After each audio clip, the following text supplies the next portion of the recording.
Those bombs were the starting point. They left a toxic legacy whose effects are not in the past. So I want to talk briefly about Signs in the Desert. What's this book about? In some sense, it takes on the very profoundly colonial idea that the desert is empty space. So it started to think about this very idea that the Sahara was empty because when I was a graduate student, someone took me with them on a trip to AFIKRA in sort of the edge of the desert in Algeria. And I was stunned to actually hear people talking about and to learn about the fact that the French had detonated 13 nuclear bombs in the Sahara between 1960 and 66. And the very fact that first of all, could have happened, but also been just sort of effaced from people's knowledge, including my own, I found shocking. So I just started to investigate the bombs, actually. That's where it started. And what you're looking at there is a picture of, this is a French military map from the 1960s of the mountain called Tanafela, which is in the deep south in Algeria.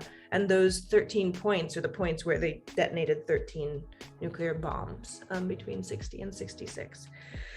Right, so those bombs were the starting point. They left a toxic legacy whose effects are not in the past. I mean, this is an ongoing problem. People are living with this toxicity even now. And it really brought to my awareness, like I had been saying, we need to rethink the sort of decolonial timelines. There's not just like colonization and then post-colonial, like the violence of colonial occupation endures. And here it is just totally literalized, right? The toxicity of French occupation it's in the soil, it's in people's lives, it's in people's lungs, it's in people's DNA. And it is a story that has been sort of blanked out of historiography.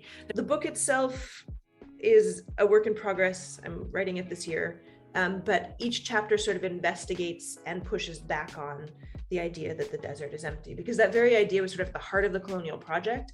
And it then, after independence of all of the countries in North Africa and West Africa, sort of the idea that like the desert itself being empty sort of facilitated all kinds of extraction projects and there's uranium mines and phosphate mining and nuclear testing that was ongoing.